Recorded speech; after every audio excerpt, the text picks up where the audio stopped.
நண்பர்களே, ரொம்ப நாளைக்கு அப்புறம் நல்ல ஒரு கதைக்காலமா நிறைய ட்விஸ்ட், நிறைய திருப்பங்களோட நல்ல ஒரு சினிமாட்டோகிராஃபி, நல்ல மியூசிக்ல ஒரு குட் பிலிமா பார்த்தேன்னா அது இந்த படம் தான் சொல்லுவேன். சோ அது என்ன படம், சோ அந்த படத்தோட மூவி ரிவ்யூ இந்த வீடியோல பார்த்தரலாம். Welcome to mister review. நான் உங்க பிரதீப். சோ நீங்க பார்க்க போற படம் என்னன்னா அஜய் பூபதி டைரக்ஷன்ல தெலுங்கு ரிலீஸ் ஆன படம் தான் மங்கள் வாரம். சோ இந்த படத்தோட மூவி ரிவ்யூ தான் பார்க்க போறோம். சோ வாங்க வீடியோக்குள்ள போலாம். வீடியோக்குள்ள பார்க்க முன்னாடி மறக்காம மிஸ்டர் ரிவ்யூவை சப்ஸ்கிரைப் பண்ணிருங்க.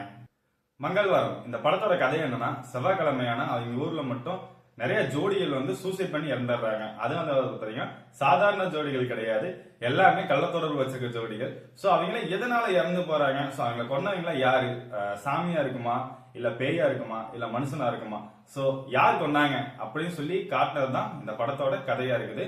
இந்த படத்துல அஜய் பூபதியோட கதைக்களம் உண்மையாலுமே ஒரு சூப்பரான கதைக்களம். ஏன்னா ஒரு சாதாரண கிரைம் த்ரில்லர ஒரு எந்த ஒரு எதிர்பார்ப்பும் இல்லாம எதுவுமே நம்மளால ப்ரிடிக்ட் பண்ண முடியாத லெவலுக்கு எடுத்துட்டு போய் ஃபைனலா முடிச்ச விதம் உண்மையாலுமே நல்லா இருந்துச்சு.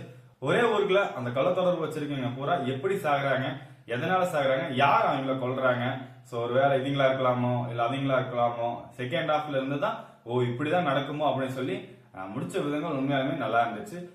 மெயினா இந்த படத்துல ஸ்கிரீன் பிளே உண்மையாலுமே ஒரு சூப்பரான ஸ்கிரீன் பிளே. ஏன்னா ஃபர்ஸ்ட் ஹாஃப்ல ஒரு காமனான ஒரு கிரைம் த்ரில்லரா அந்த வில்லேஜுக்குள்ள ஒரு காமனா நடக்கிற ஒரு கிரைம் த்ரில்லரா எடுத்துட்டு போய் அண்ட் செகண்ட் ஹாஃப்ல அதுக்கு ஒரு பிளாஷ்பேக் செட் பண்ணி கிளைமேக்ஸ்ல முன்னாடி வரைக்கும் அந்த ஒவ்வொரு முடிச்சுகள் அவுத்த விதங்கள் வந்து உண்மையாலுமே எனக்கு ரொம்ப பிடிச்சிருந்துச்சு. ஏன்னா இதுல வந்து ஃபர்ஸ்ட் ஹாஃப்ல நிறைய ஹிண்ட் வச்சிருப்பாங்க. சாமி வந்து அந்த திருவிழா தூக்கிட்டு போறது அண்ட் அதே மாதிரி வந்து பாத்தீங்கன்னா கண்ணு தெரியாத இருக்கிறது, மெயினா அந்த கள்ளத்தொடர்பு வச்சிருக்க பெண்கள் யாராரு, சோ அவங்கள ஏன் கொல்லணும் அப்படின்னு சொல்லி ஃபர்ஸ்ட் ஹாஃப்ல காட்டிட்டு அண்ட் செகண்ட் ஹாஃப்ல அந்த முடிச்சுகள்ல அவுத்த விதங்கள் உண்மையாலுமே சூப்பர். நல்ல ஒரு பிளாஷ்பேக். அந்த பிளாஷ்பேக்ல மெயினா அந்த ஹீரோயின் வந்து நடிச்ச விதமே வந்து அவங்களுக்கு பெரிய ஒரு பாராட்டு. ஏன்னா அந்த மாதிரி ஒரு பிளாஷ்பேக் வந்து நடிக்கிறது ரொம்ப கஷ்டம்.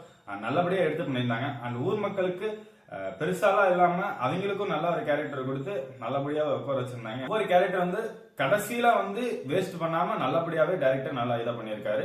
அண்ட் அதே மாதிரி அந்த மாஸ்க் போட்டு வர அந்த பையனையுமே ஃபைனல் வரைக்கும் எடுத்துட்டு வந்து கிளைமேக்ஸ்ல ஓபன் பண்ண விதம் வந்து ரொம்பவே எனக்கு பிடிச்சிருந்துச்சு. அண்ட் மெயினா இந்த படத்தோட சினிமாட்டோகிராஃபர் ஃபர்ஸ்ட் ஹாஃப்ல சூப்பரான ஒர்க், நிறைய சின்ன சின்ன ஷார்ட்ஸ், அந்த கதைக்களத்துக்கு ஏற்றபடியே அந்த வில்லேஜும் செட் ஆயிருந்துச்சு. அண்ட் அதே மாதிரி அவங்க சினிமாட்டோகிராஃபி பண்ண ஸ்டைலும் செட் ஆயிருந்துச்சு. எனக்கு ரொம்ப பர்சனலா பிடிச்சதுன்னா ஒரு 10 நிமிஷம் அந்த ஃபங்க்ஷன்ல பரிமாறிட்டு இருப்பாங்க, சண்டை வந்துடும். அந்த சண்டையை காட்டின விதங்கள், அதுக்கு முன்னாடி அந்த ஃபங்க்ஷனை காட்டின விதங்கள், நிறைய நிறைய கட் ஷாட்டு. மெயினா வந்து அந்த கோயில்ல திருவிழா நடக்கும், அந்த திருவிழா வந்து காட்டின கட் ஷாட்டு சூப்பரா இருந்துச்சு. அது எனக்கு ரொம்ப பர்சனலா பிடிச்சதுன்னா ஒரு சைக்கிள் அவன் ஓட்டிட்டு போயிட்டு இருப்பான், அந்த டயர்ல வந்து அந்த கேமரா ஃபிட் பண்ணி அந்த சரௌண்டிங் ஷாட் வச்சதுல பாக்குறதுக்கு பர்சனலா ரொம்ப பிடிச்சிருந்துச்சு. அண்ட் சினிமாட்டோகிராஃபர் உண்மையாலுமே தரமான ஒர்க்னு சொல்லுவேன். அண்ட் மெயினா மியூசிக் இந்த படத்துல ஒரு சூப்பரான பிஜிஎம். ஓப்பனிங்ல அந்த பிஜிஎம் வந்துருது, அந்த பிஜிஎம் வச்சு அப்படியே கன்வே பண்ணி நல்லபடியா எடுத்துட்டு போயிருந்தாங்க. மெயினா இந்த படத்துல வர சாங்குக்கு மியூசிக் நல்லா இருந்துச்சு. பட் ஆனா என்ன லிரிக்ஸ் வந்து கேட்கும் படியா இல்ல. ஏன்னா அது தமிழ் டப்ல பண்ணங்காட்டிக்கோ இல்ல என்னவோ, தெலுங்குல காட்டினா நல்லா இருக்குமான்னு தெரியல. பட் ஆனா தமிழ்ல கேட்க வந்து அவ்வளவு செட் ஆகல. ஆனா பீட்ல நல்லா இருந்துச்சு. சோ அந்த லெவலுக்கு வந்து மியூசிக் ஒர்க்ல நல்லாவே பண்ணியிருந்தாங்க. நான் இந்த படத்துல மைனஸா பார்த்தது என்ன, செகண்ட் ஹாஃப ரொம்ப லென்த் எடுத்துட்டு போயிட்டாங்களோ, ரொம்ப டைம் எடுத்து எடுத்துட்டு போயிட்டாங்களோ, சோ அதை மட்டும் கொஞ்சம் சேஞ்ச் பண்ணியிருந்தா உண்மையாலுமே இது நல்லா இருந்திருக்கு. 18+ சொல்றாங்க, அந்த பிளாஷ்பேக்ல 18+ தான் காட்டினாங்க. ஹீரோயினுக்கு அது டிஸ்ஆர்டர் மாதிரி வந்து அதனால அந்த பொண்ணு ரொம்ப கஷ்டப்படுறவங்க காட்டினாங்க. ஆனா என்ன ரொம்ப வல்கராவும் எடுத்துட்டு போகாம மைல்டா எடுத்துட்டு போய் காப்பாத்திட்டாங்க. சோ அது ஒரு நல்ல விஷயம். ஓவராலா இந்த படத்தை பார்க்கும்போது எனக்கு வந்து மிஸ்டீரியஸ் த்ரில்லர் மூவி பார்க்க எனக்கு ரொம்ப பிடிக்கும். நம்ம ஒரு டைம் வாட்ச் பண்ணி பார்க்கணும்னா கண்டிப்பா இந்த படத்தை நான் சஜஷன் பண்றேன். ஏன்னா எனக்கு 18+ கண்டென்ட் வந்து ரொம்ப வல்கரா தெரியல, காமனா தான் இருந்துச்சு. ஏன்னா அது வந்து ஒரு டிஸ்ஆர்டர் மாதிரி நீங்க நினைச்சிட்டீங்கனாலே அந்த பொண்ணு படுற கஷ்டங்கள் உண்மையா உங்களுக்கு நல்லா புரியும். சோ அந்த லெவலில் இந்த படம் உண்மையாலுமே நல்ல ஒர்க். எல்லா வகையிலும் இந்த படம் வந்து நல்லபடியா ஒர்க் பண்ணி இது பண்ணியிருந்தாங்க. கண்டிப்பா நீங்க இந்த படத்தை ஜியோ ஹாட்ஸ்டார்ல தமிழ்லயே இருக்கு, கண்டிப்பா வாட்ச் பண்ணி பாருங்க. ஒரு நல்ல ஒரு ஃபீல் குட்டான படம், நல்ல ஒரு மிஸ்டீரியஸ் த்ரில்லர். 2.5 மணி நேரம் உங்களுக்கு எந்த ஒரு லேகும் இல்லாம நல்லபடியா எடுத்துட்டு போய் அவங்களை உட்கார வச்சிருவாங்க. சோ அந்த அளவுக்கு இந்த படம் சூப்பரா இருக்கும்.